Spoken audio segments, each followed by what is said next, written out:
Thank you. Good afternoon, everyone. Welcome to Cloudy with a Chance of Sovereign, the AI debate. We're living in a time where where organizations are moving fast, faster than ever to adopt cloud platforms and AI capability. But with that comes a very real set of questions around data, ethics, trust, and sovereignty. I think the different frameworks that are emerging across South Africa and the continent around POPIA, GDPR, and emerging African Union data governance frameworks, they're reshaping how organizations think, and more importantly, where data lives, who controls it, and how is it used by intelligent systems. Today we have a number of leaders from finance, insurance, law enforcement, mining, and government here. I'd like to start with the public sector perspective, Tumelo. One of the most complex environments for cloud adoption in the public sector is around where is the data ownership, the jurisdiction, and national sovereignty are particularly high. Given your experience in leading IT in public sectors, what are the main challenges in implementing sovereign cloud solutions while ensuring compliance with POPIA and broader data residence regulations? Good afternoon, everyone. As introduced, for my sense, I'm the CIO for SIU. Now, I think most of you in this room can imagine if the data that we collect from various data sources in the country were to be infiltrated, leaked, compromised. Would you trust our work? Definitely not, hey? So, when I was thinking about this particular topic, I started by trying to unpack what does sovereignty mean in our context based on the work that we do for the country. And what came to mind is sovereignty means the state making sure that all our data and information is intact. And when I say our, I mean us now as citizens. Our biggest challenge is we do not own or produce enough tools and systems of our own as a country. So you will definitely rely and have to depend on external cloud providers. The beauty about it is we do have the technical know-how. And there are state entities that were designed and put together to give us that safe haven for our data. So when it comes to data sovereignty, it is ensuring that whatever data that we have within the country is where everyone can account for. It is protected for the country in a way that aligns with our own regulations. A simple example, an organization like ours has no room for offshoring our data. And I know hyperscalers out there have a different view. Yes, we do cloud computing, but because of that very first question that I asked, we are very careful where that data resides. And unfortunately, I'm not going to share it in this room right now. So with us implementing sovereign data and making sure that POPIA is in the center of it, it all boils down to ensuring that we do not compromise what the laws of the country prescribe, and also making sure that we look at where the data is, how is it mined. One of the key things that we do distinctively is data analytics. We had to go to public sector and seek data scientists to come and help us analyze and make sure the data or the reports that we send out are credible. So we're using data analytics to ensure that the data that we collect, because we physically collect data, we go to a department and physically get either a docket, we get receipts and documents with emails. So for us, when we talk about securing and protecting data, it is one of the key things on even how to treat data from even the first responder. When an investigator goes out there, they are taught when you go on site how to treat data. They need to wear gloves, how to file it in a box, and. So, in a nutshell, it is not just about collecting this data and at the end of the day, storing it digitally. It also starts with making sure that when I pick up that file, what is it that I'm supposed to do to ensure the integrity of this data is intact up until the end of the investigation? Do you think local cloud regions are adding to the problem or solving your problem? I think they are solving my problem. Okay. Because I think it'll be better palatable if I can point that, no, my data is actually in Cape Town. Okay. Like I can touch it. Or it is in Johannesburg in one of the data centers. It makes it more tangible and credible than the latter, where I have no room to control it. Okay. Maybe how can law enforcement and oversight agencies leverage AI in cloud responsibility? So without running afoul of jurisdictional or privacy laws? The beauty about AI, it actually helps you quickly get to the information that you're looking for. I am happy in this room for the past 2 days.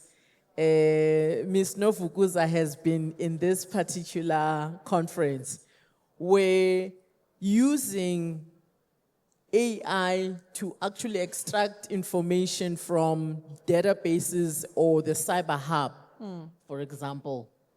And in law enforcement, we've got similarities when it comes to how we conduct our work.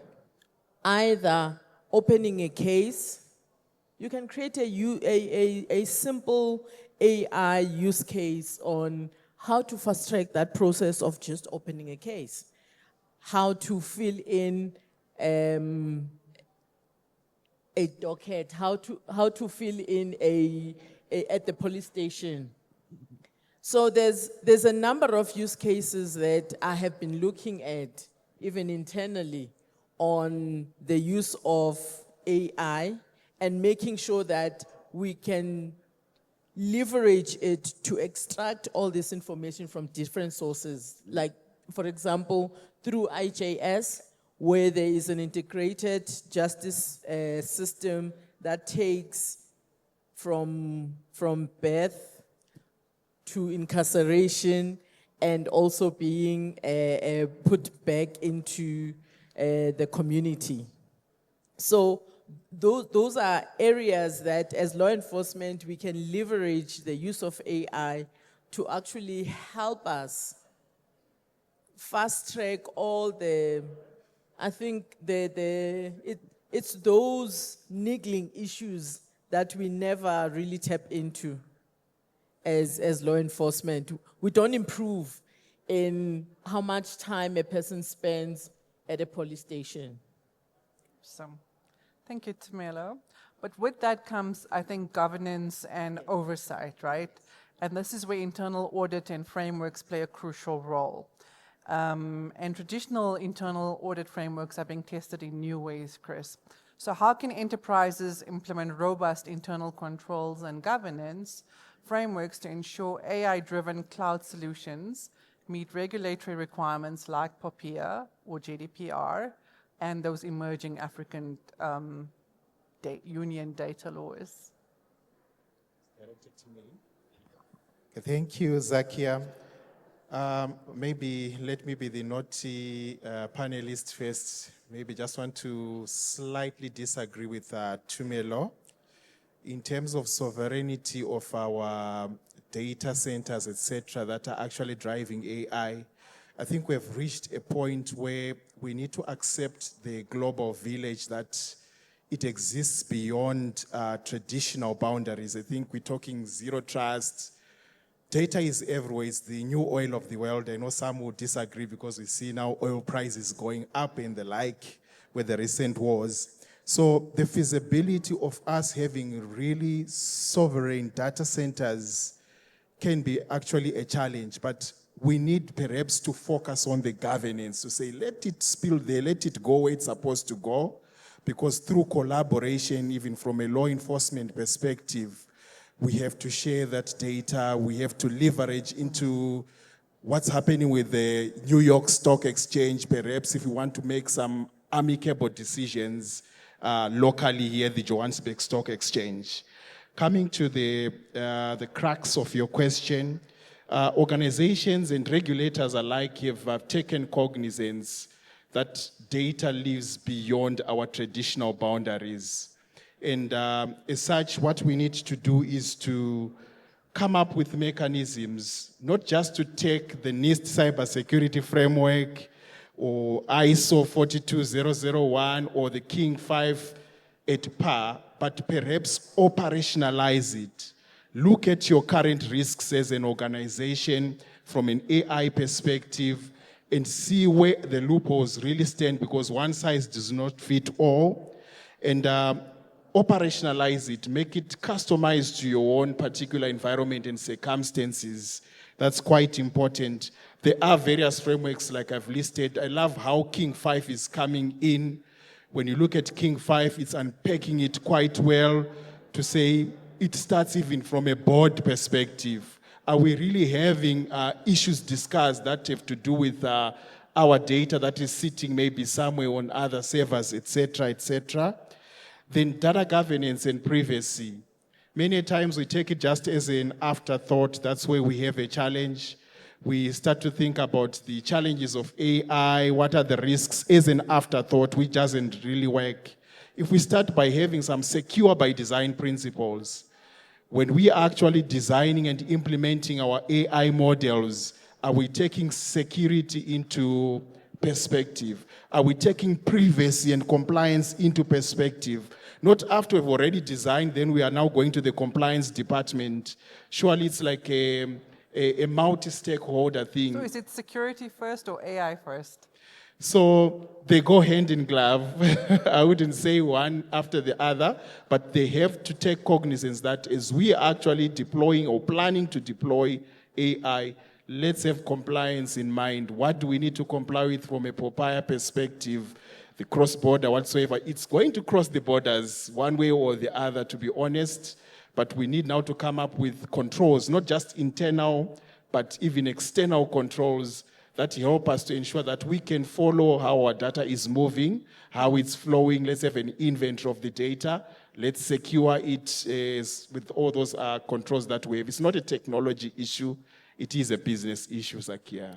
So, given that you've worked in both environments, in academia and in corporate environments, what lessons have you seen when it comes to embedding cybersecurity and compliance culture in AI-driven digital transformation program? And then, on the back of that, is it a people challenge or a technology challenge? That's a nice one, Zakiyya. So culture is quite important, and it starts with the leadership. If we don't have a tone set up at the top properly to say we are going to have ethical and responsible use of AI within this organization, then every Jack and Jill will just be doing whatever they do because we are not setting the tone at the top. So it's not a technology issue. It is more of an issue where everyone has a role to play when it comes to AI and ethical use of AI. We need to embed this perhaps in our digital transformation journeys. As we journey those journeys and we implement these, let's have proper awareness to our people. Let's look at other things like bias, because sometimes now people just implementing to say, okay, we're going to have an HR system that is AI driven to select candidates, etc. Then we forget other things that are critical, like your bias. Those models have some kind of bias. We coexist with AI, it doesn't exist alone. Is there some kind of oversight that someone somewhere was actually going to do after AI has done what it needs to do? And as earlier alluded to, security by design still comes in. I think that's the thing that clicks more for me. Let's embed that couch of saying that whether it's our developers in-house, do we have a sense of security wherever we are when we're having a cup of coffee? Let's think of security. Us as end users, when I'm about to upload something to Shadow IT, I think twice or thrice. Security everywhere. I think that's the culture that we need to embrace, Zakiyya. Thank you. Thank you, Chris. With that, I think organizations are under pressure to perform, right? And innovate and move faster. And digital leaders are often sitting at the intersection of innovation, operational efficiency, and regulatory responsibility. So, Phathu, maybe where do organizations tend to slow themselves down unnecessarily? Yeah, thank you, Zakiyya. I think most of the organizations at the moment, they're finding themselves at a huge compromise of their data leaks and stuff like that. So with that, we just need to make sure that we secure our pipelines when we're still doing development work. Lift the mic. Sorry, we're still securing our pipelines during development, and we need to make sure that whatever we do has got compliance in mind.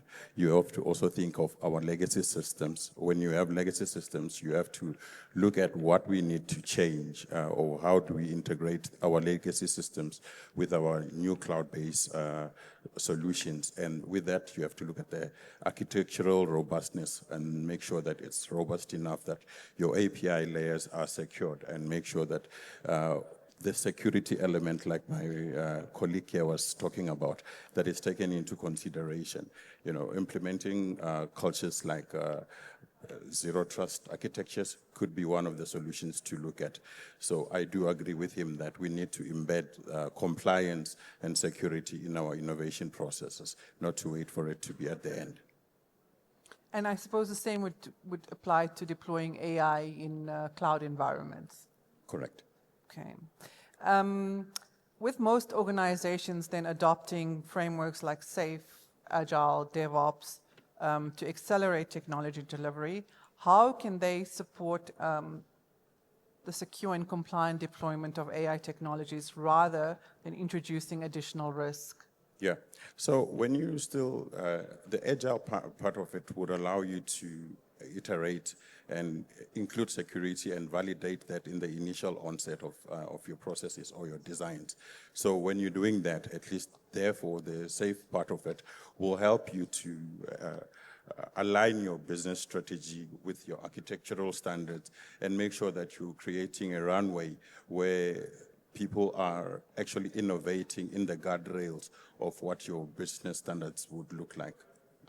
So do you then think that compliance needs to become part of the pipeline? It should be in the forefront also. When you put compliance and security, to me, they go hand in hand. You have to put them both in the front line, because then when you're developing a product that is already compliant, you don't need to come back and relook at what you've already done. Thank you. So cyber criminals are becoming more sophisticated in how we exploit our AI and cloud technologies. Songezo, from a cybercrime investigation perspective, what emerging threats are becoming more sophisticated, and how are they being exploited? Good afternoon, everyone. As the technologies evolve. Just to clear the confusion, I'm wearing two hats. I'm a man of many hats. Oh. Okay, let's start with the first one, your business email compromise. We experience this quite a lot in the local government space. I normally say it's the comradeship space. We are empowered with resources there whereby if you are a group head, you have a PA, you have an executive assistant, you have an administrator as one person. That therefore means you're not doing anything, you just delegate all your power. The syndicates are quite using this to their advantage because they know quite a lot that an instruction would normally come via email from the big boss to say that, release that payment. My PA has got all the delegations. I'm sitting in the political offices dealing with politics. This has been used quite a lot in terms of those emails where they penetrate and they give instruction for things to be released. Furthermore, seeing that I'm wearing the other hat, the cybercrime investigation, people out there are a bit greedy, more especially on the business sector side when it comes to SCM processes. A person would be sent an email by an impersonated email from a supply chain official asking for 200,000 via email with banking details. How on earth, with a business that does maybe a turnover of 120 million, would you be that careless to respond to an email of that nature and you deposit that money? Only to find out it's this business email compromise. Furthermore, another one that I've recently experienced is the change of banking details, whereby the guys, they are doing this thing nicely, and they wait for the process of the manual paperwork to be signed off. Once it reaches that stage whereby now it's a treasury for payments, they will intercept the communication and reroute it for themselves to change the banking details. However, there are internal controls under CSD. We had a recent matter like that. I think that was 32 million that they were trying to reroute.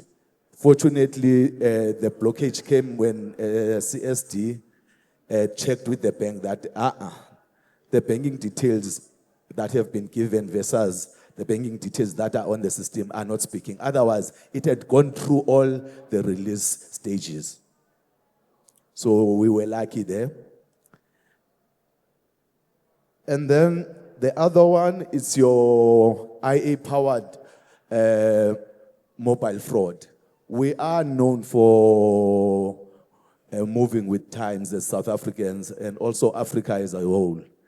We are currently being the most targeted people in terms of mobile fraud, more especially on the banking apps.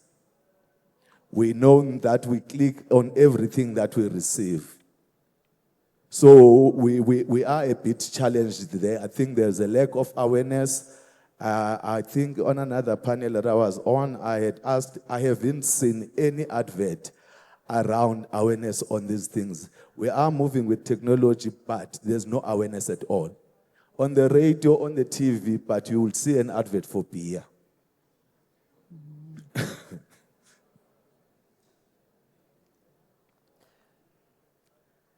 Okay, think again, the last one on this matter would be the highly convincing phishing emails. These guys, they are very smart there. They know that everyone, when it comes to the 1st of July, we are looking for our refunds from SARS. The minute you get that email that says that you have a refund, people are desperate out there. They go for those links, money gone.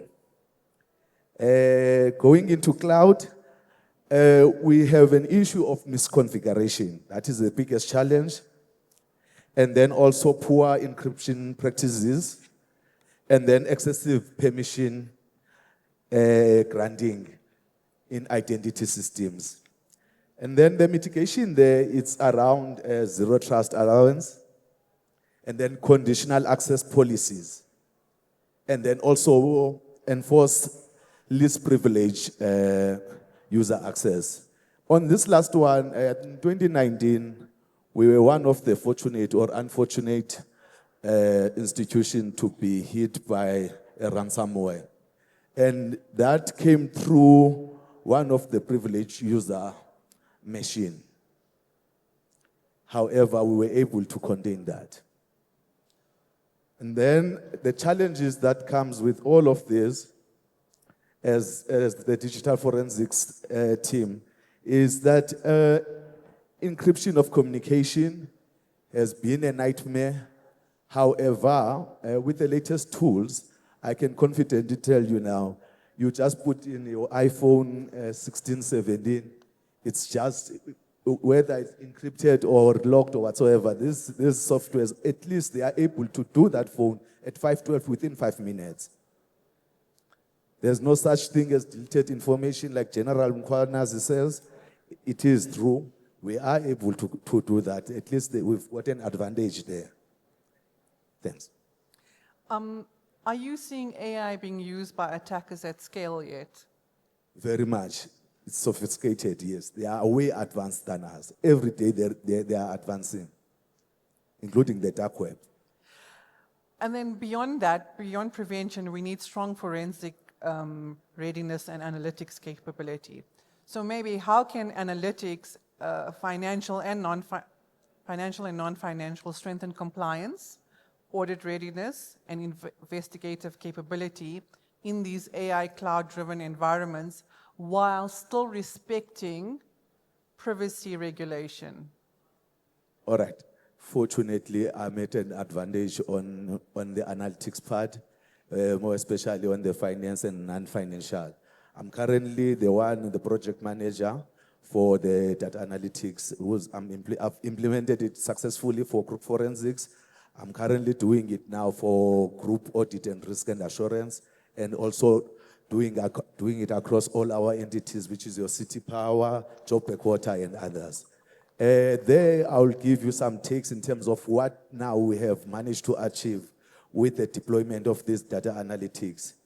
Your issues that normally come through as your ghost employees and so on, we are able to kill those things. And then issues of conflict of interest, we are managing them a bit, but there is a problem which I've raised in several platforms with National Treasury. At this point in time, my brother decides to do business, or I do business with the state. As I do business with the state, they only pick me up on an audit that maybe I'll get paid now. They pick me up on an audit in December. That I'm conflicted. However, with the analytics, you are able to do that. But I had asked National Treasury, why are we not implementing these things at a purchase order level so that we don't even get to a stage of even getting work? Now we are being picked post-payment. That speaks to what Tumelo was saying about that life cycle from birth to the end. Okay, thank you. So what do you think, Phathu, in digital transformation that leaders should be prioritizing today in terms of these technologies? So I think mostly getting technologies to work better. The organizations themselves need to realize that transformation of technology is ultimately people transformation. You can't just look at technology and think it will be able to be used if the people are not transformed. So you have to look from your data clerk to make sure that they understand the use of AI from that perspective and going forward. Your engineers or technical people will always be in the front line or in the knowing of how technology works. But it's in those people that, like he was mentioning, that we're getting defrauded outside there, that needs to be more literate in that. And successful organizations do not just only focus on the technical part of people, or just everybody in the business needs to have to look at that. Chris, what about you? What do you think that leaders should be prioritizing today in terms of these technologies? Yeah, thank you, Zakiyya. Maybe my comment will be complementing what Songezo was speaking to. So I also was investigating a case at City Power. I won't give the details. You begin to see AI now being used to actually make forgery in a way that our traditional controls, if you want a purchase order, you will see the purchase order, it's there. So you are going to tick the box to say, yes, the purchase order was there. So AI-generated forgery is becoming something that is a nightmare. Because if you say, we want to see a purchase order, you will see it. They will generate exactly as it is with the stamps. And our substations are sold. I think maybe Songezo might be privy to this investigation. Then we are seeing also a challenge there, Zakiyya, of deepfakes. Voice that sounds like your CFO exactly, sounds like your head of department exactly. And you say, surely Chris did phone me authorizing me to actually make this payment. So I feel like we need to really use AI to actually help to fight also AI. It's a time where we need to move from our traditional policies and controls where we just say, okay, if there is a purchase order, there is segregation of duties, Peter will do this, Susan will do that. They will do that, but that can be forged with AI in the picture. Perhaps instead of just having a signature, what do you call them? Handwriting analysts, we now need to have some AI analysts to say, they can look at a document and say, this one could perhaps, because of ABCD features, had been produced by AI. Then it helps us to actually really reinforce whatever security controls we have. Thank you. Tumelo, what about you? What do you think leaders should be prioritizing? You know, now we spoke a lot about data and who can see it, who can touch it. But what do you think leaders should be prioritizing in terms of these technologies? Can I start on the challenge? Yes, By Chris. absolutely. Yes, I'm still You didn't there. forget. I haven't forgotten. No, I want to put up a challenge, Chris. In 2024, the Minister of Communication put up the National Data and Cloud Policy. And that policy actually, by and large, the emphasis is on sovereignty of our data. And it also highlights primarily the use of data, but in a secure, responsible, ethical, and cloud environment that is controlled within the country.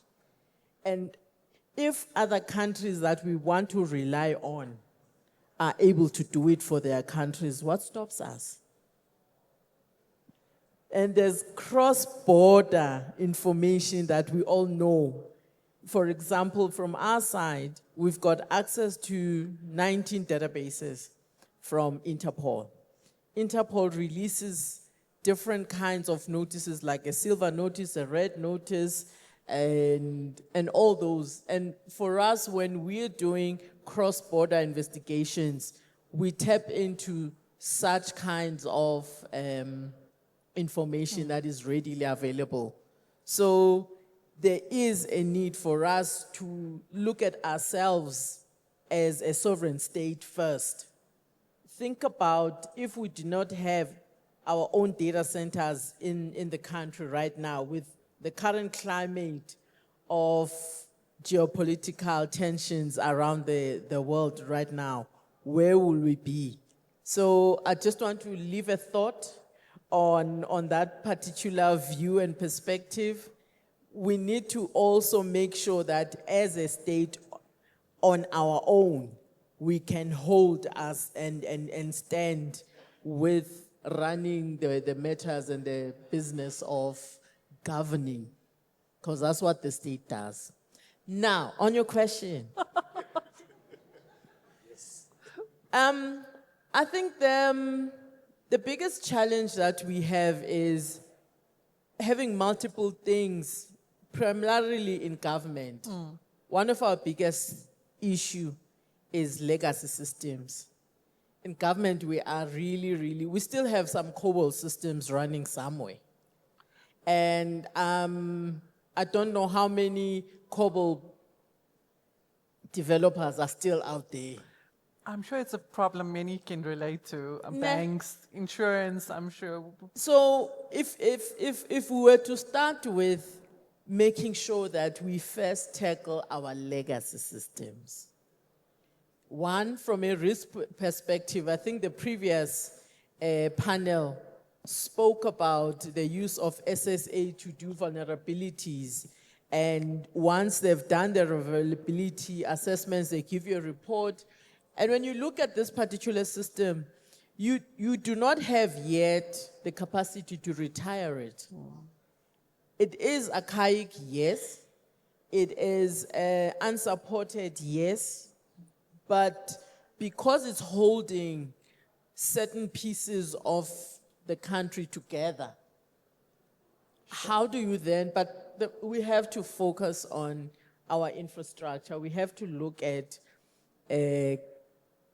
upgrading and at least advancing our legacy systems in government.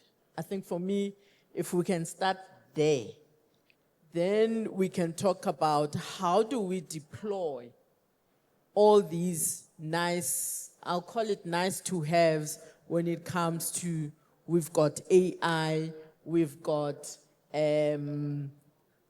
sure, a lot of other new technologies. If we don't start with tackling our legacy systems, we are going to fall behind when it comes to catching up with AI. I think just to add on what you are talking about, it's all nice to identify all these legacy systems and also these moving forward in terms of infrastructure. However, it becomes a nightmare for some of us when all these things are not being funded. We do strategies almost every 6 months with business models and so on. But when it comes to funding, none of that is being funded. And it's redirected to other priorities. And when they ask for those funds, they use the same concept of infrastructure and legacy systems. Once the money is in from Treasury, it gets to be redirected elsewhere. So those are some of the challenges we are faced with. Or it's not even funded, you become a threat as well. I'll make an example with myself. It was a nightmare to get the digital forensics tools. I think overall it was just around 8 million, but the first case we did, the person who had stolen close to 120 million, we were able to recover that money before it was utilized. Sure. Now, you don't want to procure a tool of 8 million, but your return on investment on just one case, it's 120. Okay. So I think looking ahead, compliance with around AI is only going to increase, right? And Chris, maybe you can answer, how can talent development and digital maturity programs prepare organizations for responsible AI adoption and for future regulatory expectation? Okay, thank you so much, Zakiyya. So when it comes to talent, I think we already have a deficit in terms of cybersecurity talent, not just in South Africa, I think globally. That's why you see a lot of brain drain, people moving from A to B. So we do have a challenge there, and we need to come up with amicable solutions, perhaps public to private partnerships, wherein the likes of City of Joburg, those in government, come up with programs that are meant to develop talent, whether we're starting that at high school level, bit by bit, catching them young, and feeding into certain systems where we've got proper internships that are more focused on cybersecurity, including AI adoption and ethical use.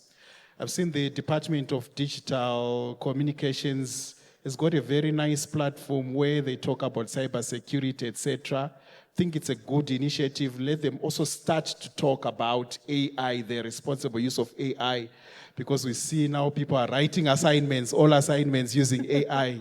The whole PhD thesis, and you call me doctor here. So those are some of the challenges that we are pragmatically facing within the society when it comes to academics.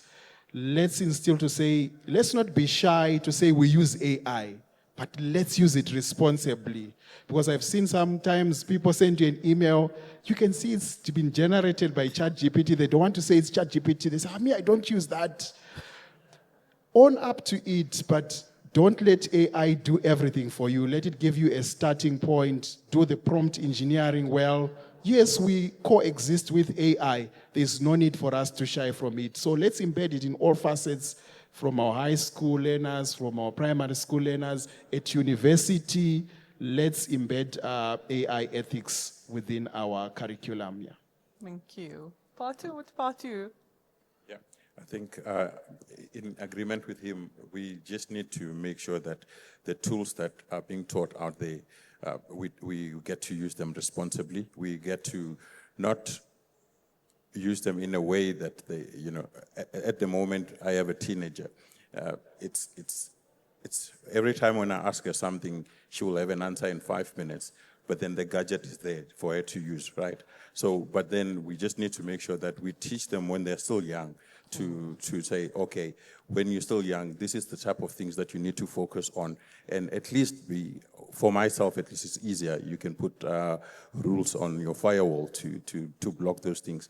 But for somebody who doesn't know that, how do we get that into our educational systems to be able to get the kids to understand the use of AI? Because for them, it's going to be part of their life. Any last closing thoughts, anyone on the panel? Yeah, I think from my end, it will be that organizations will just need to make sure that the people aspect is taken care of. I hear them talking about legacy systems in the government sectors. My question to them would be, are the people equipped enough to want to move away from the government systems?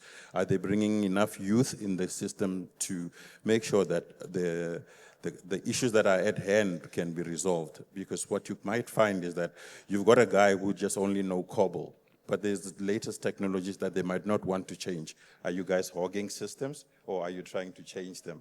Your strategists, are they talking to people or not? But that's all. Thank you, Phathu. Chris, any closing comments? Yeah, I'm going to close with an answer to my fellow panelists. Is this still going on here? No, it's a closing remark. So I'm not against the idea of us capacitating ourselves as a country in terms of AI infrastructure.